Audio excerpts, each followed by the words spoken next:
On the only day that I've spent with them this year so far, it was really, really horrible weather. It was on that day, the 6th of September, and I actually managed to fluke to get some video of the mother eagle coming in with the dead or killed juvenile dusky moorhen. It didn't have the head, so I think she ripped the head off in flight or on the ground before it brought it back to the nest. But the chick was, they're just leaving her in the rain. There was, as you can see, it was heavy rain that morning, and the chick was just hunkered down in this front corner of the nest. And they always line it with fresh eucalypt leaves. So you know an active raptor nest when you see fresh eucalypt leaves in them. So yeah, it's very ugly weather. I got absolutely drenched, and I'm surprised I didn't catch pneumonia. Now when they hunt, they're incredible. Very, very fast and powerful birds. So this was out at West Head, or more or less Flint and Steel Rocks. We saw this large, we assume female because there were two birds and she was a larger one, so I'd say it's a female or a hen. Come over about 35-40 metres up over the ridgeline. So yours truly had this big frozen salmon. I said, okay boys, get the boat ready. Throw the salmon out. And within about 5 seconds of her seeing that salmon, this is already her looking at it. And she was still up about 40 metres, just not far above the boat at a slight angle. And in probably, it's hard to say, but what seemed like 10 seconds, she's had the fish. So she comes in really fast, low over the water, these beautiful, beautiful, massive wings, and obviously you know that's an adult. So comes over the water, and it's just so powerful. And as she goes in to grab the fish, you can see the fish just sitting right here. You could clone it out, because that's a favourite of bird photography people, cloning tool in Photoshop. And I suppose that just illustrates where the fish is, and it's already concentrating, looking straight down at the fish, talons ready, and you know, its tail is almost dragging on the water. The advice, if you want to do action photography, don't use anything with a slow frame rate, because you'll be frustrated and want to throw the damn thing in the water, because that was the next photo. And I would love to have had an image where the wings, you know, are clear of the head, so you can see the head looking forward as she's about to take off with the fish. And she's very, very fast. Then they go up to a tree and they just kind of rip it apart very slowly. So, and that's a young bird doing very much the same sort of thing, just pulling the wings in and diving very, very fast. They're incredibly powerful birds, and their vision is so good. I don't remember where I've read it, but I have read that wedge-tailed eagles, for example, have vision that is so powerful or so advanced compared to ours. If you put out the Sydney Morning Herald a mile away, which is 1.6 k's, it could read the headlines from a mile away. That's how good their vision is. So I'll have to ask my friend Steve Debus if that's true, or maybe he can point me to some papers that tell you. So again, you know, it's just a few different things, photos of them flying around. I think we must have seen at least 9 juveniles and a couple of adults on this day. And that's a juvenile bird with another salmon that we offered up for a free feed, and you know, they never knock back a free food. I'll tell you what, if they don't have to make an effort. And you know, the interesting thing is, around May, June, is a time when these birds, the young birds, are ready to go and sort of establish themselves in the world, but also they're within the breeding territory of at least 1 or 2 other pairs. So what those pairs are doing, and they're getting really agitated and they're getting really peed off with these young birds, and they start to chase them out of the territory.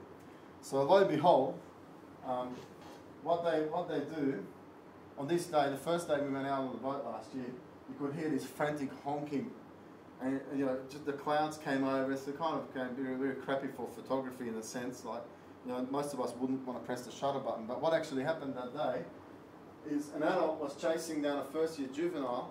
They flew up into the sky, like as high off the water as they could, and they locked talons and they kept spinning all the way to the ground, just yelping and honking away.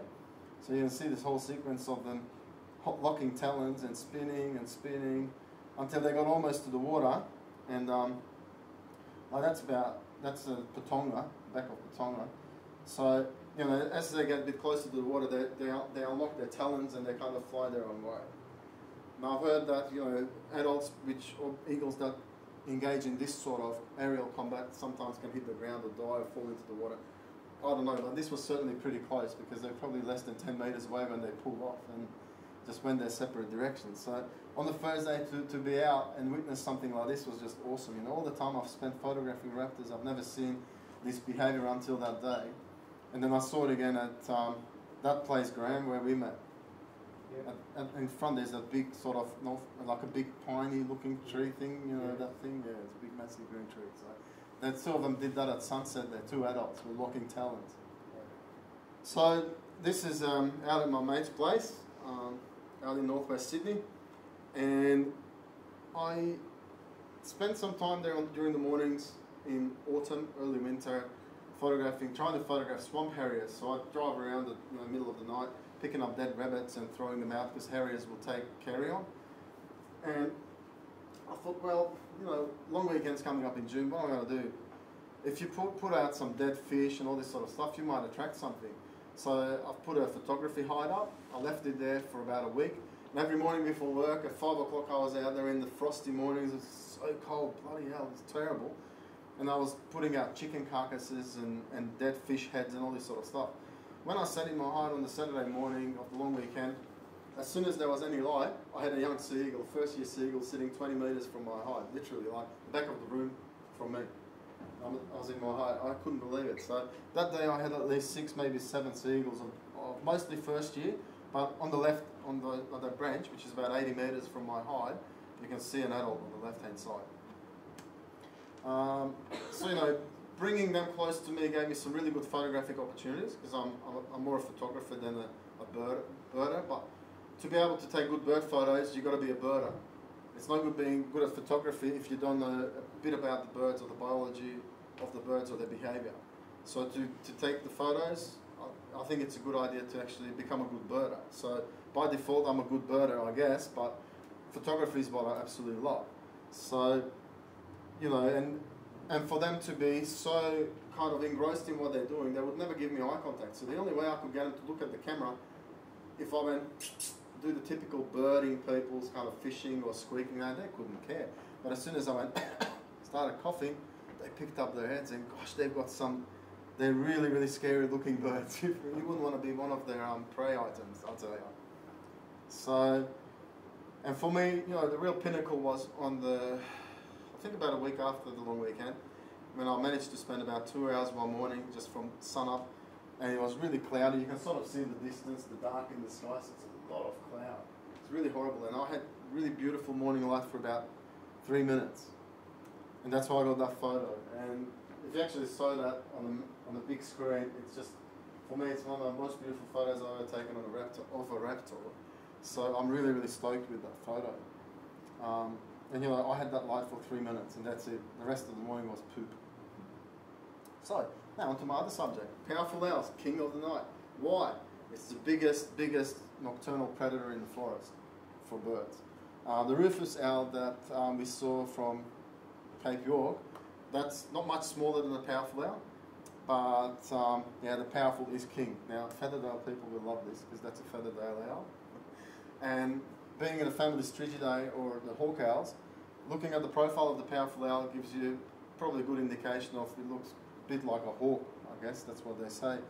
I've got other photos of these owls that give a more hawk-like sort of profile, but that kind of give an indication that while they haven't got the typical flat face of the Tito owls or the barn owl shaped owls, they still got a very, very strong sense of hearing. And unlike the Titos, they use mostly their vision more so than their hearing. Not to say their hearing is horrible, because their hearing is superb compared to us even, but you know, they got these big eyes, and they tend to be very, you know, like crepuscular hunters, so hunt during dusk or dawn. That's probably their preferred time for hunting, or a moonlit night. I've also found being out in the forest at night quite a lot by myself. I love the solitude of the forest at night. So on a moonlit night, I see a lot less wildlife than on a dark night. So that gives you an indication also probably that a lot of animals are more comfortable moving around in the darkness when there is less chance of either a bubuk, which is a small version of one of these guys, or a powerful owl sort of grabbing them. But when it's total dark, there's the sooty owl, there's the mast owl, there's the barn owl that can hunt in pretty much total darkness. And they're just as incredible hunters in their own right. These Germans have done some studies on barn owls in a controlled environment in a dark room, where they've used some sort of sound emitting device to get the owl to come towards it, to hunt it. And every time they changed the direction of the sound, the owl went to the sound without seeing anything. It was pitch black, so we couldn't have seen it. So it found totally by sound. When you see Strenua, which is the species name, Ninox Strenua, I think it means vigorous or strong, something like that. And when you see these talons, they're like my hand, and they're probably like 2-inch long nails. And if that went through your hand, that could probably crush every bone in your hand. So I've been advised. However, still, I've seen a photo of David Flay, who was a very famous owl. He was probably the forefather of Australian owl research in the 40s. He's had baby powerful owls sitting on his shoulders in the photo, so that's something I'd love, but you know, I think they're better off in the wild than on my shoulders. Quite often the best way to find a roosting owl, unfortunately for us in Australia, most of our owls are nocturnal. Unlike in Europe where you've got barn owls hunting during the day, or America you've got all the, the great greys and etc. Northern hawk owls, all these sort of beautiful owls that hunt during the daytime, whereas ours are pretty much nocturnal or crepuscular, dawn and dusk. So during the day mostly they'll be roosting. Now the easiest ones to find, and even then easy is probably a bit of a silly word, but the ones that you can find easier than others are the Ninox or the hawk owls, because they tend to roost out in the open under trees or shade or on a branch rather than in a tree hollow like your sooty mast or barn owls. They usually roost in hollows.